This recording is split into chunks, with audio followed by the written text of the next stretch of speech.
When I started at IFC, it was the state that was seen as commanding the heights of the economy.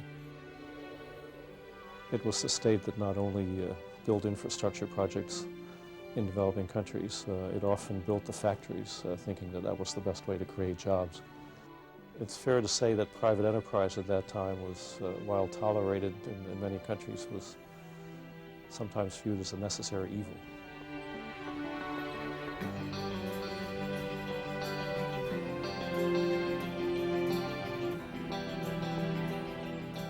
Many of these countries didn't want private capital. They thought it would be disadvantageous, and it was impossible to move in. It was a fairly common attitude, and it took a lot of work by IFC to overcome it. It took years and years to overcome it. There just weren't many private organizations prepared to put money into new businesses in places such as Korea. It was very much IFC being prepared to do it and going out and beating the bushes and convincing, say, a European cement company why they should go into Mexico. Funny coincidence, world's biggest cement company is now a Mexican cement company. In early days, we were providing foreign exchange, which was very scarce, and we were, I think teaching was probably too strong a word, but we were showing people what project finance was all about. During my tenure, there was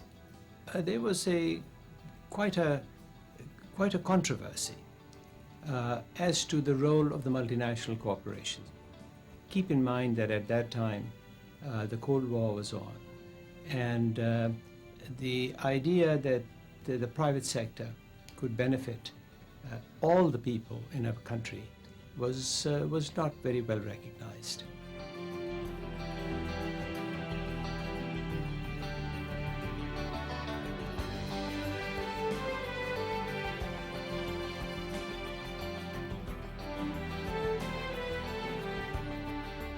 IFC has always been, in my view, kind of a two-headed animal. It's part Salvation Army and part 5th Infantry. We're trying to do good and trying to do well at the same time. And we've always had to balance our own need for financial integrity and the ability to raise money with the development objectives. I think that one of the most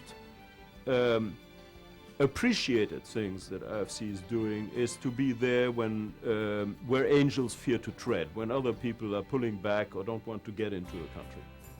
You come to IFC, unique institution, its sole function is to help private sector projects all over the developing world, and the huge constraint which crippled the ability of the private sector banking industry to provide these finance fees, the country risk, disappeared at once. There was no sense in which one would simply say, we can't do that project because it's in country X. On the contrary, we would say, hey, it's in country X, let's see how we can do it. Our relationship with IFC began in 1964, and it has been a very rewarding collaboration over the years. IFC not only helped us set up the first pulp and paper mill that our group established, but subsequently its expansion. IFC has not only been a source of finance, it has been a source of inspiration, a source of mentoring. There were certain areas that were, in many countries, were reserved for the public sector. I think all of that has changed. There is now recognition, even in a communist country such as China, of the important role the private sector can play through the market mechanism.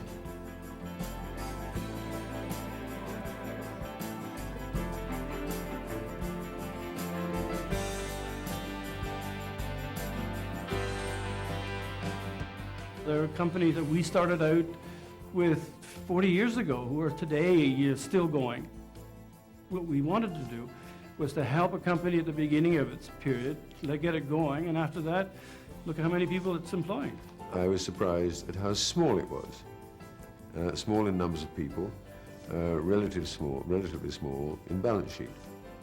It was quite unusual to have a small business which thinks like a big business. And that's what I found with IFC. There was a very unique esprit de corps, a very unique camaraderie among the investment officers of my age.